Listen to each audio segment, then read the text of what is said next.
Hello students, welcome to Zenith गुरु।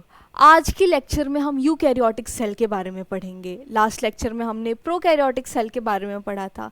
अब prokaryotic cell से कितना एडवांस यूकैरियोटिक सेल है, आज की क्लास में हम देखेंगे। ठीक है। Eukaryotic cell, cells having an organized nucleus surrounded by a nuclear envelope। अब यूकैरियोटिक सेल में जो न्यूक्लियस होता है वो मेम्ब्रेन बाउंड होता है। ठीक है। न्यूक्लियस के ऊपर एक एनवेलप होता है जिसे हम क्या कहते हैं, न्यूक्लियर एनवेलप कहते हैं। Genetic material is organised into chromosomes. अब न्यूक्लियस क्या करता है, बेसिकली सारे जेनेटिक इन्फॉर्मेशन को होल्ड करके रखता है। सारे जेनेटिक इन्फॉर्मेशन को न्यूक्लियस के अंदर रखता है। किस फॉर्म में ऑर्गेनाइज करता है, क्रोमोसोम्स के फॉर्म में। अब eukaryotic cell have membrane bound organelle, definitely उसी न्यूक्लियर एनवेलप को हम क्या कहते हैं, मेम्ब्रेन बाउंड कहते हैं। ठीक है। Eukaryotic have cytoskeleton structure. ये क्या होते हैं, ये न्यूक्लियस को एक शेप प्रोवाइड करते हैं। Eukaryotic cell found in protist, fungi, plant and animal. ठीक है। ये इन सब में, ये यूकैरियोटिक सेल इन सब में पाए जाते हैं।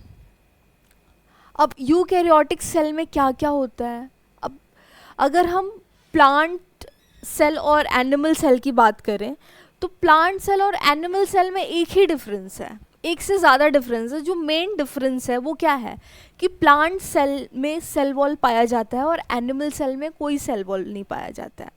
ठीक है। अब इस यूकैरियोटिक सेल के अंदर बहुत सारे सेल ऑर्गेनेले होते हैं और इन सब के डिफरेंट फंक्शन होते हैं इस सेल को अलाइव रखने में। ठीक है। हम थोड़ी बहुत चीज़ें इन सब के बारे में पढ़ेंगे, जैसे कि सेल की जो कवरिंग होती है, प्लांट सेल की जो कवरिंग होती है वो किससे होती है, सेल वॉल से होती है। ठीक है। फिर इसमें मिडिल लैमेला भी होता है, this is the cell wall, this is the middle lamella. ठीक है। और यहाँ पे है प्लाज्मा मेम्ब्रेन।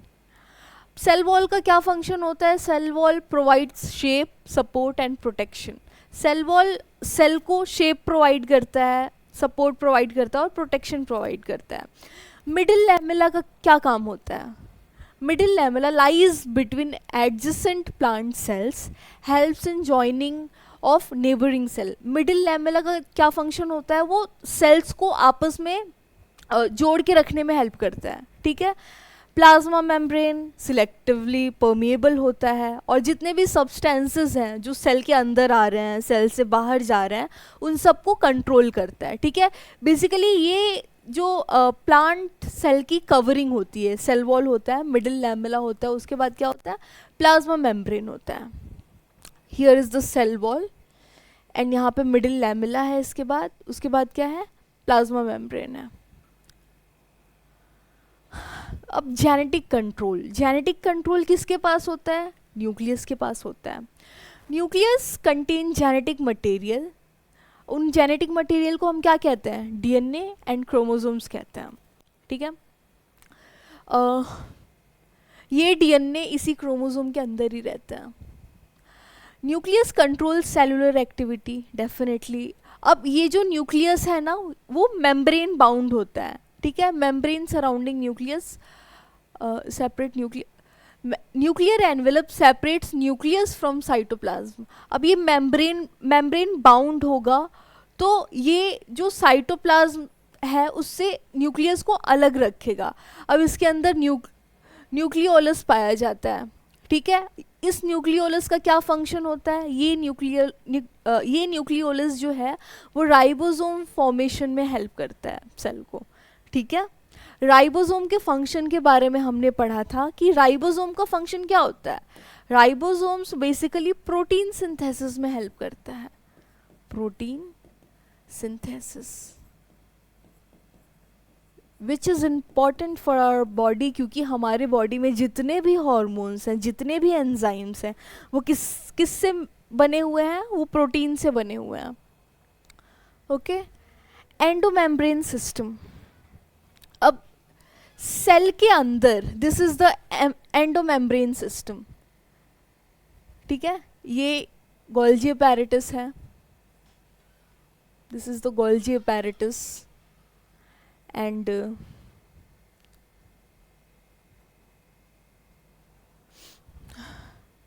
अब ये एंडोमेम्ब्रेन का क्या काम होता है?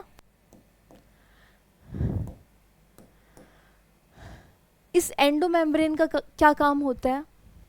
ये एंडोमेम्ब्रेन सिस्टम जो है वो सेल को कम्युनिकेशन करने में हेल्प करता है। अब सेल में क्या काम हो रहा है, अब वो बाकी सेल्स को या फिर बाहर कैसे कम्युनिकेट करेगा, उसमें कौन हेल्प करता है? उसमें एंडोमेम्ब्रेन सिस्टम हेल्प करता है। एंडोमेम्ब्रेन सिस्टम में क्या आता है? Rough endoplasmic reticulum, smooth endoplasmic reticulum और गोल्जी अपैरेटस। ये बेसिकली ना न्यूक्लियस के पास होते हैं कुछ ऐसे से। For example this is cell, okay, and here is the nucleus जो सारी जेनेटिक इंफॉर्मेशन को रखता है अपने पास in the form of chromosomes, okay. और इसके पास ना ये है एंडोप्लाज्मिक रेटिक्यूलम। ये क्या है? This is endoplasmic reticulum. अगर इसके ऊपर राइबोसोम प्रेजेंट है तो उसे हम क्या कहेंगे? उसे हम कहेंगे रफ एंडोप्लाज्मिक रेटिक्यूलम। अगर राइबोसोम प्रेजेंट नहीं है तब हम उसे क्या कहेंगे? Smooth endoplasmic reticulum. Rough endoplasmic reticulum ER with ribosomes attached mainly involve in, अब इसके ऊपर राइबोसोम है, इट मीन्स ये प्रोटीन सिंथेसिस का काम करेगा, ठीक है। Smooth endoplasmic reticulum it mainly involved in lipid synthesis. Rough endoplasmic reticulum क्या करेगा? प्रोटीन सिंथेसिस का काम करेगा। स्मूथ एंडोप्लाज्मिक रेटिक्यूलम क्या करेगा?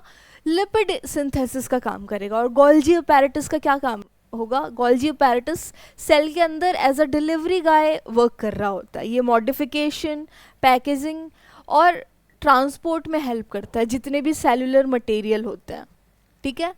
और ये तीनों जब साथ में काम कर रहे होते हैं उन्हें हम क्या कहते हैं? उसे हम कहते हैं एंडोमेम्ब्रेन सिस्टम। एंडोमेम्ब्रेन सिस्टम में कौन कौन से सेल ऑर्गेनेले आते हैं? एंडोमेम्ब्रेन सिस्टम में रफ एंडोप्लाज्मिक रेटिकुलम आता है, स्मूथ एंडोप्लाज्मिक रेटिकुलम आता है और गोल्जी अपैरेटस आता है। रफ एंडोप्लाज्मिक रेटिकुलम का क्या फंक्शन होता है? Rough endoplasmic reticulum protein synthesis करने में हेल्प करता है। Smooth endoplasmic reticulum lipid synthesis करने में हेल्प करता है। और गोल्जी अपैरेटस क्या करता है? गोल्जी अपैरेटस जो भी सेलुलर मटेरियल है उनकी मॉडिफिकेशन, उनकी पैकेजिंग और उनके ट्रांसपोर्ट में हेल्प करता है, ओके। हमने ये देखा कि सेल, हम थोड़ा बहुत आइडिया ले रहे हैं कि सेल के अंदर जो भी सेल ऑर्गेनेल है उनका क्या क्या फंक्शन है, ठीक है, कैसे सेल को अलाइव रहने में हेल्प कर रहे हैं। तो जेनेटिक कंट्रोल किसके पास है? न्यूक्लियस के पास। और ये न्यूक्लियस कैसा है? मेम्ब्रेन बाउंड है, ठीक है। इसके अंदर न्यूक्लियोलस रहता है जो राइबोसोम फॉर्मेशन में हेल्प करता है। Remember this point, okay. अब जो भी कम्युनिकेशन का वर्क है वो कौन कर रहा होता है? एंडोमेम्ब्रेन सिस्टम कर रहा होता है। अब एनर्जी एंड फोटोसिंथेसिस, यहाँ पे फोटोसिंथेसिस है, हम प्लांट यूकैरियोटिक सेल के बारे में पढ़ रहे हैं, ठीक है। एनिमल सेल के अंदर कोई फोटोसिंथेसिस नहीं होता है, ठीक है। इसीलिए एनिमल सेल के अंदर ये क्लोरोप्लास्ट नहीं होगा। ये क्लोरोप्लास्ट सिर्फ प्लांट सेल के अंदर होता है। जो भी एनर्जी प्रोडक्शन का काम होता है ना, जो भी एनर्जी सिंथेसिस का काम होता है वो कौन से सेल ऑर्गेनेले करते हैं? या तो माइटोकॉन्ड्रिया एनिमल सेल में करता है और प्लांट सेल में ये दोनों ही कर रहे होते हैं। माइटोकॉन्ड्रिया में बेसिकली क्या होता है? एरोबिक रेस्पिरेशन का काम होता है। बेसिकली यहाँ पे क्या होता है? एनर्जी का ब्रेकडाउन होता है। और एनर्जी किस फॉर्म में प्रोड्यूस होती है? ATP के फॉर्म में, ठीक है। इसीलिए माइटोकॉन्ड्रिया को हम power house of the cell भी कहते हैं, ओके। अब क्लोरोप्लास्ट ऐसा सेल ऑर्गेनेल है जो प्लांट सेल में ही पाया जाता है। अब इसी क्लोरोप्लास्ट के अंदर फोटोसिंथेसिस होता है। इसी यही क्लोरोप्लास्ट जो है वो क्लोरोफिल कंटेन करके रखता है और ये सिर्फ प्लांट सेल में पाया जाता है। ठीक है, अब हमने ये देखा था कि प्रोकैरियोटिक सेल में जो स्टोरेज का काम कर रहे थे वो क्या थे, इंक्लूजन बॉडी। ठीक है, जितने भी रिजर्व और स्टोर मटेरियल है वो किसके पास थे, इंक्लूजन बॉडी के पास थे। अब यूकैरियोटिक सेल में वैक्यूल के पास होते हैं। ठीक है, राइबोसोम्स, ये कुछ स्टोरेज है और अदर स्ट्रक्चर जो सेल को अलाइव रहने में हेल्प करते हैं। वैक्यूल क्या होता है, large central vacuole in plant cell. Okay, ये वैक्यूल ना एनिमल सेल में भी पाया जाएगा बट प्लांट सेल में ये लार्ज होता है और कहीं ना कहीं वैक्यूल भी रिस्पॉन्सिबल होता है सेल को एक शेप प्रोवाइड करने में। ठीक है, इसके अंदर सेल सैप होगा जिसके अंदर बहुत सारे न्यूट्रिएंट होते हैं, helps in storage maintaining turgidity. ठीक है, टर्जिडिटी मीन्स ये सेल को एक शेप प्रोवाइड करता है कहीं ना कहीं। राइबोसोम्स के बारे में हमने पढ़ लिया, राइबोसोम्स किस में हेल्प करता है, राइबोसोम्स जो होते हैं वो प्रोटीन सिंथेसिस में हेल्प करते हैं। अब सेल के अंदर जो सेल ऑर्गेनेले पेरोक्सिसोम है, membrane bound organelle containing oxidative enzymes involved in. अब जितने भी अगर हार्मफुल चीज़ें सेल के अंदर आ गई हैं जैसे कि फैटी एसिड, ओके, या फिर हाइड्रोजन पेरोक्साइड, उनको कौन ख़त्म करता है, उनको कौन ख़त्म करता है, पेरोक्सिसोम्स। ठीक है, फिर साइटोप्लाज्म। अब ये सारे के सारे सेल ऑर्गेनेले कहाँ हैं, साइटोप्लाज्म के अंदर हैं। ठीक है, jelly like matrix inside plasma membrane, cytoplasm के अंदर ही सारे सेल ऑर्गेनेले होते हैं और साइटोप्लाज्म में ही बहुत सारे मेटाबॉलिक रिएक्शन हो रहे होते हैं। ये जो सब कुछ हो रहा है, न्यूक्लियस, सारे जेनेटिक इंफॉर्मेशन, सारा जेनेटिक कंट्रोल अपने पास रखा है, एंडोमेम्ब्रेन सिस्टम जो कम्युनिकेशन का काम कर रहे हैं या फिर कोई एनर्जी प्रोडक्शन का काम हो रहा है, ये सब कहाँ पे हो रहा है, ये साइटोप्लाज्म के अंदर हो रहा है। ठीक है, अब प्लांट सेल के अंदर ना प्लाज्मोडेटा होता है। ये बेसिकली क्या करता है, प्लांट सेल के अंदर प्लांट के अंदर एक सेल को दूसरे सेल से कनेक्ट करने का काम करता है। साइटोप्लाज्मिक कनेक्शन, ठीक है, channels between neighbouring plant cell allow communication and transport between cell.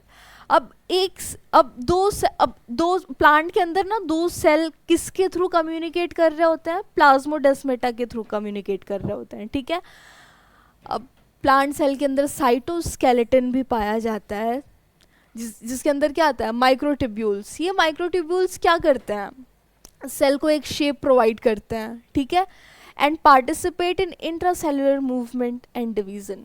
Cell division में भी हेल्प करते हैं और सेल को एक शेप भी प्रोवाइड करते हैं ये माइक्रोट्यूब्यूल्स। अब प्लांट सेल और एनिमल सेल में क्या डिफरेंस है, एक डिफरेंस तो बहुत ही क्लियर है कि प्लांट सेल में सेल वॉल पाया जाएगा और एनिमल सेल में कोई सेल वॉल नहीं होगा। ठीक है, और क्या डिफरेंस है, अब ये जो प्लांट सेल होते हैं ना वो जनरली लार्ज होते हैं as compare to animal cell. Plasma membrane, यहाँ पे देखो, plasma membrane surrounded by rigid cell wall. इसमें प्लाज्मा मेम्ब्रेन जो है वो प्लाज्मा, यहाँ पे एनिमल सेल में ना सिर्फ प्लाज्मा मेम्ब्रेन के बाहर कुछ भी नहीं होता है, लेकिन प्लांट सेल में प्लाज्मा मेम्ब्रेन के बाहर सेल वॉल होता है जो किसका बना होता है, जो सेलुलोज का बना होता है। आगे हम सेल वॉल के बारे में भी पढ़ेंगे। ठीक है, प्लांट सेल के अंदर प्लास्टिड पाया जाता है लेकिन एनिमल सेल के अंदर कोई प्लास्टिड नहीं पाया जाता है।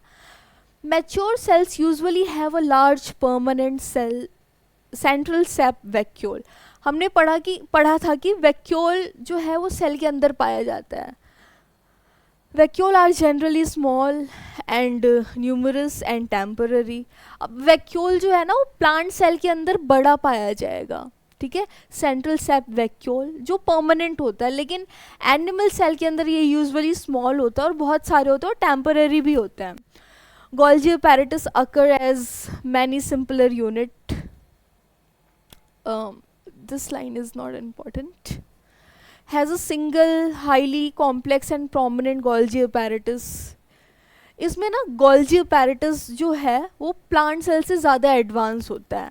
Almost all plant cell lack centrosome and centriole. ठीक है, जितने भी प्लांट सेल होते हैं ना उनके पास सेंट्रियोल नहीं होता है, ना ही सेंट्रोसोम होता है। सेंट्रियोल का क्या फंक्शन है? सेंट्रियोल जो है वो सेल डिवीज़न में हेल्प करता है। ठीक है, ये सेंट्रियोल और सेंट्रोसोम एनिमल सेल में होते हैं लेकिन प्लांट सेल में नहीं होते हैं। Okay, so this is the basic difference between plant cell and animal cell. Next class में हम सेल वॉल के बारे में डिटेल में पढ़ेंगे कि सेल वॉल की केमिकल कॉम्पोजिशन क्या होती है। ठीक है, उसके बाद हम प्लाज्मा मेम्ब्रेन के बारे में भी पढ़ेंगे। ठीक है, इस लेक्चर में यहीं तक रहने देते हैं। Thank you.